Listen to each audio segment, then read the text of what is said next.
ಕಳೆದ ಅಧಿವೇಶನದ ಸಂದರ್ಭದಲ್ಲಿ ಅಮಾನತ್ತಾಗಿದ್ದಂತಹ 18 ಬಿಜೆಪಿ ಶಾಸಕರ ಅಮಾನತು ಆದೇಶವನ್ನ ಹಿಂಪಡೆದಿರುವುದಾಗಿ ಸ್ಪೀಕರ್ ಯುಟಿ ಖಾದರ್ ಅಧಿಕೃತವಾಗಿ ಇವತ್ತು ಘೋಷಣೆ ಮಾಡಿದ್ದಾರೆ. ಆಡಳಿತ ಮತ್ತು ವಿಪಕ್ಷಗಳ ಜೊತೆ ಸಿಎಂ ಸ್ಪೀಕರ್ ನೇತೃತ್ವದಲ್ಲಿ ನಡೆದಂತ ಸಭೆಯ ಬಳಿಕ ಪ್ರತಿಕ್ರಿಯೆ ನೀಡಿರುವಂತಹ ವಿಧಾನಸಭೆ ಸ್ಪೀಕರ್ ಯುಟಿ ಖಾದರ್ ಮಾರ್ಚ್ 21ರಂದು ಸದನದಲ್ಲಿ ಘಟನೆ ನಡೆದಿತ್ತು. 18 ಶಾಸಕರ ಅಮಾನತು ಮಾಡಲಾಗಿತ್ತು. ಕಳೆದ 2 ತಿಂಗಳಿಂದ ಹಲವು ನಾಯಕರುಗಳು ಮಾತನಾಡಿದ್ದಾರೆ. ಇಂದು ಸಭೆ ನಡೆಸಿ ಅಮಾನತು ಆದೇಶವನ್ನ ವಾಪಸ್ ಪಡೆಯಲಾಗಿದೆ ಎಂದಿದ್ದಾರೆ. ಅಮಾನತು ವಾಪಸ್ಸು ಪಡೆಯಲು ಯಾವುದೇ ಕಂಡೀಷನ್ಸ್ ಇಲ್ಲ. ನಾವೆಲ್ಲ ಶಾಸಕ ಮಿತ್ರರು ಕಠಿಣ ಕ್ರಮ ತೆಗೆದುಕೊಂಡಿದ್ದೆ. ಈಗ ಅವರಿಗೆ ಅರ್ಥವಾಗಿದೆ.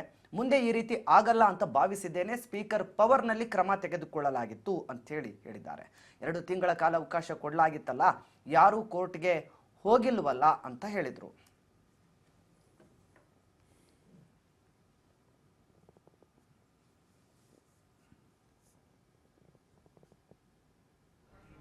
ಪಕ್ಷದ ಅಧ್ಯಕ್ಷರು, ಉಪಮುಖ್ಯಮಂತ್ರಿಗಳು, ಪ್ರತಿಪಕ್ಷದ ನಾಯಕರು ಕೂತ್ಕೊಂಡು, law minister, special board member ಕೂತ್ಕೊಂಡು ಚರ್ಚೆ ಮಾಡಿ ನಾವೇನು ಇವತ್ತು ಆ ಸಸ್ಪೆನ್ಷನ್ ಮತ್ತು ಆ ಕಂಡೀಷನ್ ಹಾಕಿದ್ದೇವೆ, ಆ ಸಸ್ಪೆನ್ಷನ್ ಮತ್ತು ಅದೆಲ್ಲವನ್ನು ಕೂಡ ನಾವು ರಿವೋಕ್ ಮಾಡಿ ಮತ್ತೆ ಅವರನ್ನು ನಾವು ಜೊತೆ ಕರ್ಕೊಂಡು ಹೋಗಿಕೊಂಡು ಆ ಶಾಸಕರಾಗಿ ಅವರು ಕೆಲಸ ಮಾಡಲಿಕ್ಕೆ ಎಲ್ಲ ಅವಕಾಶ ಮಾಡಿಕೊಟ್ಟಿದ್ದೇವೆ.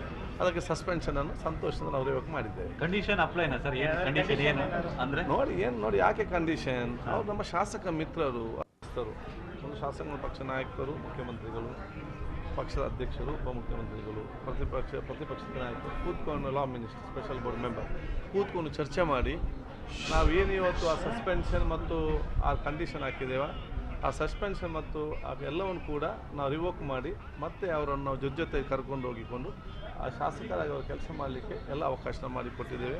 ಅದಕ್ಕೆ ಸಸ್ಪೆನ್ಷನನ್ನು ಸಂತೋಷದಿಂದ ನಾವು ರಿವೋಕ್ ಮಾಡಿದ್ದೇವೆ. Condition ಅಪ್ಲೈನಾ sir?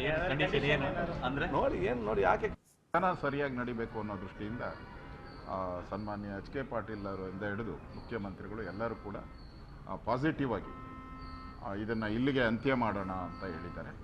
ನಾನು ಒಬ್ಬ ವಿರೋಧ ಪಕ್ಷದ ನಾಯಕನಾಗಿ ನಾನು ಕೂಡ ಇವರೆಲ್ಲರ ಜೊತೆ ನಿರಂತರ ಸಂಪರ್ಕದಲ್ಲಿದ್ದು ಪ್ರಜಾಪ್ರಭುತ್ವದಲ್ಲಿ ಈ ಥರದ್ದು ಆಗುವಂಥದ್ದು ಸರ್ವೇ ಸಾಮಾನ್ಯ.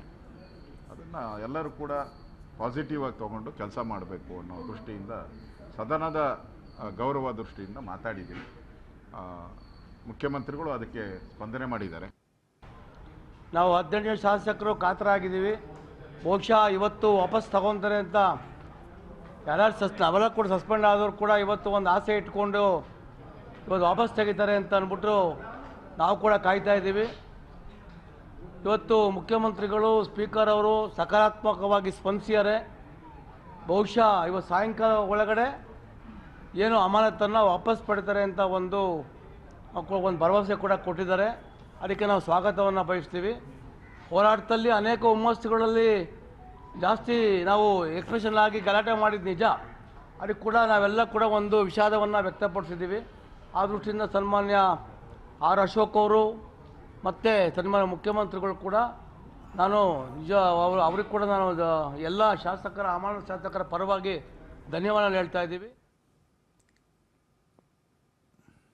ಮಾರ್ಚ್ 21ರಂದು ವಿಧಾನಸಭೆ ಕಾರ್ಯಕಲಾಪದಲ್ಲಿ ಈ ಹನಿ ಟ್ರಾಪ್ ವಿಚಾರ ಮತ್ತು ಮುಸ್ಲಿಂ ಮೀಸಲಾತಿ ವಿಚಾರಕ್ಕೆ ಸಂಬಂಧಪಟ್ಟಂತೆ ನಡೆದಂಥ ಆ ಒಂದು ಹೋರಾಟದಲ್ಲಿ ಭಾವಿಗಳದ್ದು ಪ್ರತಿಭಟನೆ ಮಾಡಬೇಕಾದ್ರೆ ಸ್ಪೀಕರ್ ಪೀಠಕ್ಕೆ ಅಪಮಾನ ಮಾಡಿದ್ರು ಅಂಥೇಳಿ ಇವ್ರನ್ನೆಲ್ಲ ಸಸ್ಪೆಂಡ್ ಮಾಡಲಾಗಿತ್ತು ಸರ್.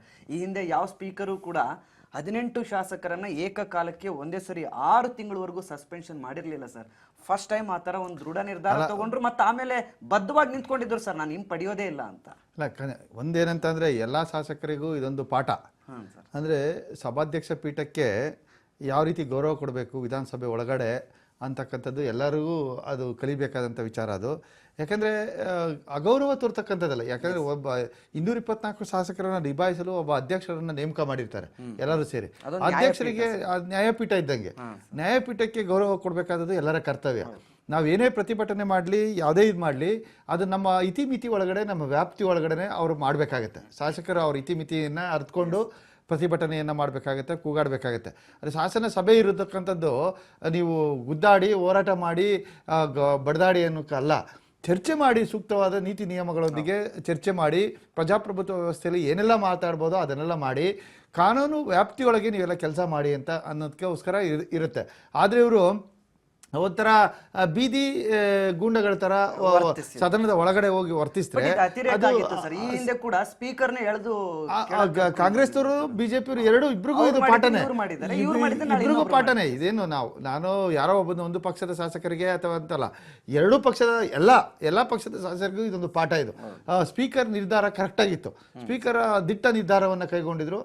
ಈಗ ಸ್ಪೀಕರ್ ಅವರು ಒಂದು ಮಾನವೀಯತೆ ಮತ್ತು ಪ್ರಜಾಪ್ರಭುತ್ವ ವ್ಯವಸ್ಥೆಯಲ್ಲಿ ಏನು ಪ್ರಜೆಗಳಿಂದ ಆಯ್ಕೆಯಾದಂಥ ಒಬ್ಬ ಪ್ರತಿನಿಧಿಯನ್ನು ಯಾವುದೇ ರೀತಿ ಅಧಿಕಾರ ಕೊಡದೇ ನಾವು ತಟಸ್ಥವಾಗಿರಿಸೋದು ಸರಿಯಲ್ಲ ಅನ್ನೋ ಕಾರಣಕ್ಕಾಗಿ ಈಗ ಚರ್ಚೆ ಮಾಡಿ ಒಂದು ನಿರ್ಧಾರಕ್ಕೆ ಬಂದು ಈಗ ಅಮಾನತು ಆದೇಶವನ್ನು ವಾಪಸ್ ತಗೊಂಡಿದ್ದಾರೆ. ಈ ಅಮಾನತು ಆದೇಶವನ್ನು ವಾಪಸ್ ತಗೊಂಡಿರೋದು ಅದು ಎಲ್ಲ ಶಾಸಕರು ಅದಕ್ಕೆ ಪ್ರತಿಸ್ಪಂದಿಸಬೇಕಾಗತ್ತೆ. ಮತ್ತು ತಕ್ಕ ರೀತಿಯಲ್ಲಿ ಅವರು ಮುಂದಿನ ದಿನಗಳಲ್ಲಿ ಶಾಸನ ಸಭೆಗಳಲ್ಲಿ ನಾವು ಯಾವ ರೀತಿ ವರ್ತಿಸಬೇಕು ಅನ್ನೋದನ್ನು ಅವ್ರು ಅರ್ಥ ಮಾಡ್ಕೊಳ್ಬೇಕಾಗುತ್ತೆ. ಯಾವ ರೀತಿ ವರ್ತಿಸ್ತಾರೆ ಅಲ್ಲ, ಚರ್ಚೆ ಮಾಡಲಿ, ಪ್ರತಿಭಟನೆ ಮಾಡಲಿ, ಅವ್ರಿಗೋಸ್ಕರ ಬಾಯ್ಕಟ್ ಮಾಡೋಕ್ಕೆ ಹೊರಗಡೆ ಹೋಗೋಕ್ಕೆ ಅವಕಾಶ ಇದೆ. ಆದರೆ ಸಭಾಧ್ಯಕ್ಷರನ್ನೇ ಪ್ರಶ್ನಿಸಿ ಸಭಾಧ್ಯಕ್ಷರನ್ನೇ ಅಳ್ಳಾಡಿಸ್ಬಿಟ್ರೆ ಮತ್ತೆ ಸಭೆಯನ್ನ ನಿಭಾಯಿಸೋರು ಯಾರು? ಅದಕ್ಕೊಂದು ಶಿಸ್ತು ಎಲ್ಲಿರುತ್ತೆ? ಹೀಗಾಗಿ ಸಭಾಧ್ಯಕ್ಷರ ಇವತ್ತಿನ ಏನು ನಿರ್ಧಾರ ಇದೆ ಅದು ಸೂಕ್ತವಾಗಿತ್ತು, ಆವತ್ತಿನ ನಿರ್ಧಾರ ಸೂಕ್ತವಾಗಿತ್ತು, ಇವತ್ತು ಸಹ ಒಂದು ನಿರ್ಧಾರ ಒಳ್ಳೆಯದಾಗಿದೆ. ಯಾಕಂದರೆ ಅವರ ಕ್ಷೇತ್ರಗಳಲ್ಲಿ ಕೆಲಸ ಕಾರ್ಯಗಳನ್ನು ಮಾಡಬೇಕಾದ್ರೆ ಅವ್ರಿಗೆ ಅಧಿಕಾರ ಅನ್ನೋದು ಇರಬೇಕಾಗುತ್ತೆ. ಏನಾಯಿತು, ಸಭಾಧ್ಯಕ್ಷರು ಅವ್ರನ್ನ ಅಮಾನತು ಮಾಡಿ ಅವರೆಲ್ಲ ಪವರನ್ನು ಕಸ್ಕೊಂಡಿದ್ದರಿಂದ ಅವ್ರಿಗೆ ಯಾವುದೇ ಕ್ಷೇತ್ರದಲ್ಲಿ ಯಾವ ಕೆಲಸ ಕಾರ್ಯಗಳು ಮಾಡೋಕ್ಕಾಗ್ತಾ ಇಲ್ಲ. ಅಲ್ಲಲ್ಲ, ಇಡೀ ಕ್ಷೇತ್ರದಲ್ಲಿ ಅವರು ಶಾಸಕರೇ ಅಲ್ಲ ಅನ್ನೋ ರೀತಿಯಲ್ಲಿ ಆಗಿತ್ತು.